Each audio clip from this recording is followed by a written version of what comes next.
Hi friends, ನನ್ನ YouTube ಚಾನಲ್ಗೆ ಸ್ವಾಗತ. ಇವತ್ತಿನ ರೆಸಿಪಿ ಬೆಂಡೆಕಾಯಿ ಪಲ್ಯ. ಈ ಪಲ್ಯ ಮಾಡಲು 2 ಈರುಳ್ಳಿ ಕಟ್ ಮಾಡಿ ತೆಗೆದುಕೊಳ್ಳಿ, ಹಾಗೂ 400 ಗ್ರಾಂ ಬೆಂಡೆಕಾಯಿ, 1 ಸಣ್ಣ ಕ್ಯಾಪ್ಸಿಕಮ್ ಸಣ್ಣಕ್ಕೆ ಹಚ್ಚಿಕೊಳ್ಳಿ, ಉಪ್ಪು ರುಚಿಗೆ ತಕ್ಕಷ್ಟು, ಜೀರಿಗೆ ಮತ್ತು 2 ಸೌಟು ಮೊಸರು. ಇಷ್ಟು ಬೇಕಾದ ಸಾಮಗ್ರಿಗಳು. ಈಗ ಪಲ್ಯ ಮಾಡಲು ಶುರು ಮಾಡೋಣ. ಮೊದಲಿಗೆ ಗ್ಯಾಸ್ ಹಚ್ಕೊಳ್ತಾ ಇದ್ದೀನಿ.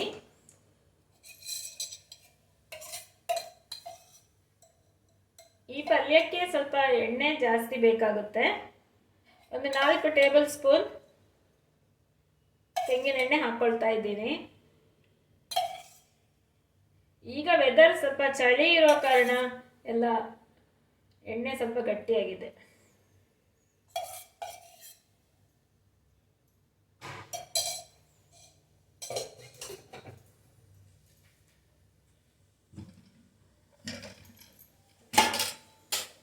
ಜೀರಿಗೆ ಹಾಕ್ಕೊಳ್ತಾ ಇದ್ದೀನಿ.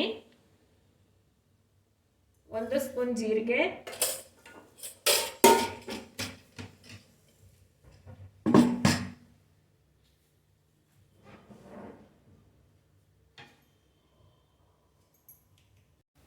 ಈ ಪಲ್ಯ ಚಿಕ್ಕ ಮಕ್ಕಳಿಂದ ಹಿಡಿದು ಅಜ್ಜಂದಿರವರೆಗೂ ಇಷ್ಟವಾಗುವ ಅಡುಗೆ. ಚಪಾತಿಯೊಂದಿಗೆ, ಅನ್ನದೊಂದಿಗೆ ಬಹಳ ರುಚಿಯಾಗಿರುತ್ತದೆ. ನೀವು ಮಾಡಿ ನೋಡಿ. ನೀವು ಯಾವ ಥರ ಪಲ್ಯ ಮಾಡ್ತೀರಾ ಬೆಂಡೆಕಾಯಿಯಿಂದ ಕಮೆಂಟ್ ಮೂಲಕ ತಿಳಿಸಿ.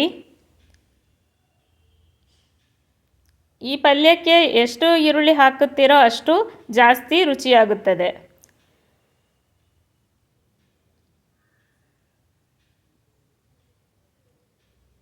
ಈಗ ಈರುಳ್ಳಿಗಳನ್ನು ಸೇರಿಸ್ಕೊಳ್ತಾ ಇದ್ದೇನೆ. ನಾನು 2 ದಪ್ಪ ಈರುಳ್ಳಿ ತಗೊಂಡಿದ್ದೇನೆ. ಸಣ್ಣ ಈರುಳ್ಳಿ ಆದರೆ 3-4 ತಗೊಳ್ಬೋದು.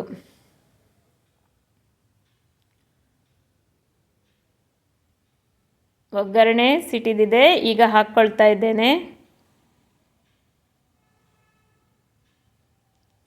ಈಗ ಈರುಳ್ಳಿಯನ್ನು ಚೆನ್ನಾಗಿ ಹುರ್ಕೊಳ್ಬೇಕು.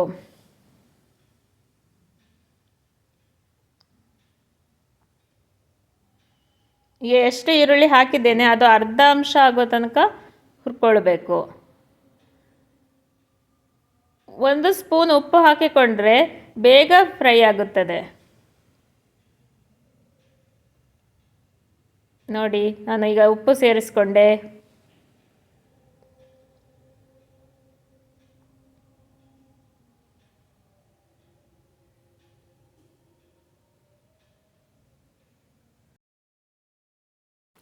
ನೋಡಿ ಫ್ರೆಂಡ್ಸ್, ಈಗ ಈರುಳ್ಳಿ ಫ್ರೈ ಆಗ್ತಾ ಬಂದಿದೆ.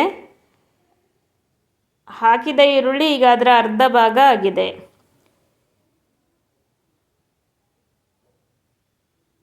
ಇನ್ನು ನಾವು ಕತ್ತರಿಸಿದ ಬೆಂಡೆಕಾಯಿಗಳನ್ನು ಸೇರಿಸಿಕೊಳ್ಳುವ ಸಮಯ. ನಾನು ಇಲ್ಲಿ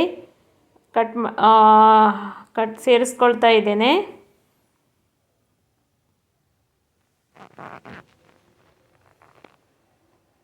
ಯಾವತ್ತೂ ಈ ಬೆಂಡೆಕಾಯಿ ಪಲ್ಯವನ್ನು ಮುಚ್ಚಳದೆ ಬೇಯಿಸ್ಕೊಳ್ಬೇಕು. ಅದರಲ್ಲಿ ಲೋಳೆ ಇರ್ತದಲ್ಲ, ಮುಚ್ಚಳ ಮುಚ್ಚಿದರೆ ಅದು ಒಂಥರ ಅಂಟಾಗಿ ಇದಾಗುತ್ತೆ.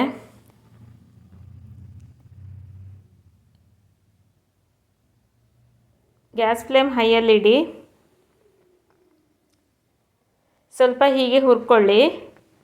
ಆಮೇಲೆ 2 ಸೌಟು ಮೊಸರನ್ನು ಹಾಕ್ಕೊಳ್ಳಿ. ನಾನು ಇಲ್ಲಿ ಸ್ವಲ್ಪ ಹುರಿದ ಮೇಲೆ ಮೊಸರು ಸೇರಿಸ್ಕೊಂಡಿದ್ದೀನಿ.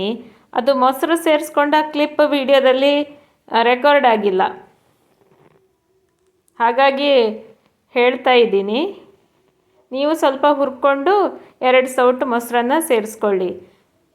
ಹುಳಿ ಮಜ್ಜಿಗೆ ಇದ್ದರೆ ಅದನ್ನು ಸೇರಿಸ್ಕೊಳ್ಬೋದು. ಇಲ್ಲಾಂದರೆ ಸ್ವಲ್ಪ ಹುಣಸೆಹಣ್ಣು ಪಲ್ಪ್ ಸೇರಿಸ್ಕೊಳ್ಬೋದು. ಲೋಳೆ ಇರೋ ಕಾರಣ ಸೇರಿಸ್ಕೊಳ್ಳೋದು. ಫ್ರೆಶ್ ಬೆಂಡೆಕಾಯಿಯಲ್ಲಿ ಸ್ವಲ್ಪ ಲೋಳೆ ಇರ್ತದಲ್ಲ, ಅದಕ್ಕೆ.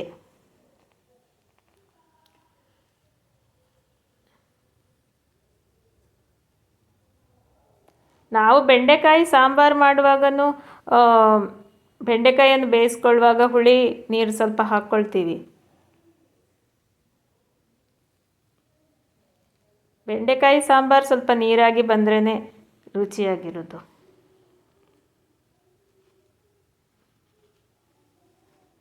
ನಿಮ್ಮ ಊರಿನಲ್ಲಿ ಯಾವ ಥರ ಬೆಂಡೆಕಾಯಿ ಸಿಗುತ್ತದೆ ಅಂತ ಮೆಸೇಜ್ ಮಾಡಿ. ಮಂಗಳೂರಿನಲ್ಲಿ ಇನ್ನೊಂದು ಊರ ಬೆಂಡೆಕಾಯಿ ಬೆಳೀತಾರೆ, ಅದು ಸ್ವಲ್ಪ ಲೈಟ್ ಹಸಿರು ಮತ್ತು ದೊಡ್ಡ ಸೈಜ್. ಈ ಬೆಂಡೆಕಾಯಿ ಹಸಿರು ಬೆಂಡೆಕಾಯಿ.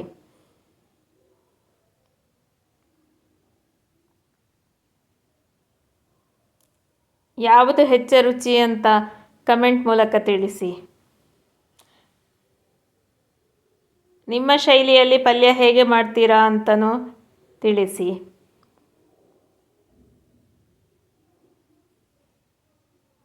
ಹೀಗೆ ಹುರಿಕೊಳ್ಬೇಕು.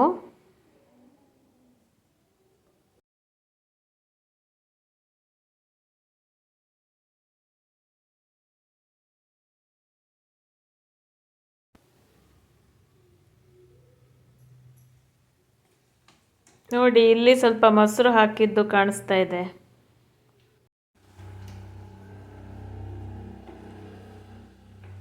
ನೋಡಿ, ಈಗ ಸುಮಾರು ಬೆಂದಿದೆ ಈ ಬೆಂಡೆಕಾಯಿ. ನಾನು ಈಗ ಮೆಣಸಿನ ಹುಡಿ ಸೇರಿಸ್ಕೊಳ್ತಾ ಇದ್ದೀನಿ. ರೆಡ್ ಚಿಲ್ಲಿ ಪೌಡರ್,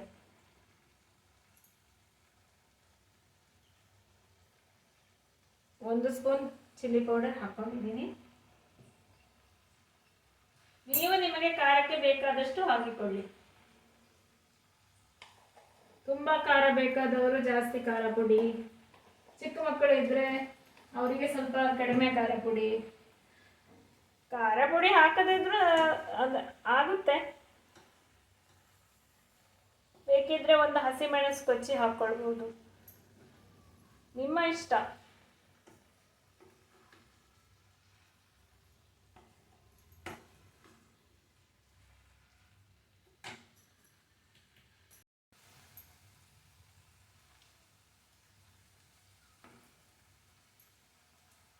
ಸ್ವಲ್ಪ ಉಪ್ಪು ಸೇರಿಸ್ಕೊಳ್ತಾ ಇದ್ದೇನೆ.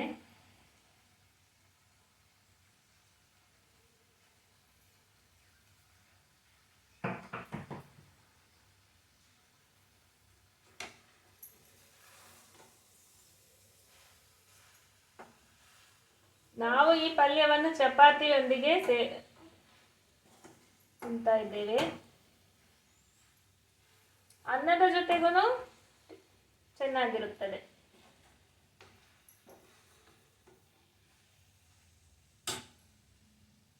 ಇವತ್ತು ನಮ್ಮ ಡಿನ್ನರ್ಗೆ ಚಪಾತಿ ಮತ್ತು ಬೆಂಡೆಕಾಯಿ ಪಲ್ಯ. ಮಾವಿನಕಾಯಿ ತೊಕ್ಕೂ ಇದೆ. ನಾನು ಈ ಸಮ್ಮರಲ್ಲಿ ಮಾವಿನಕಾಯಿ ತೊಕ್ಕು ಮಾಡಿಟ್ಟಿದ್ದೇನೆ.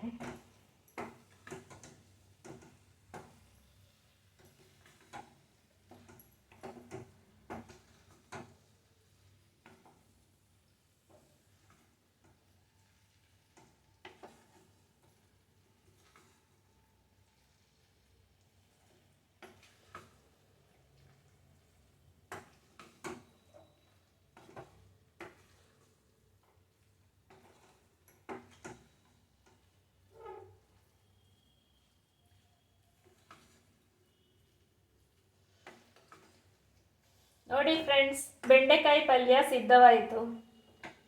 ಗ್ಯಾಸನ್ನು ಆಫ್ ಮಾಡ್ಕೊಳ್ತಾ ಇದ್ದೇನೆ.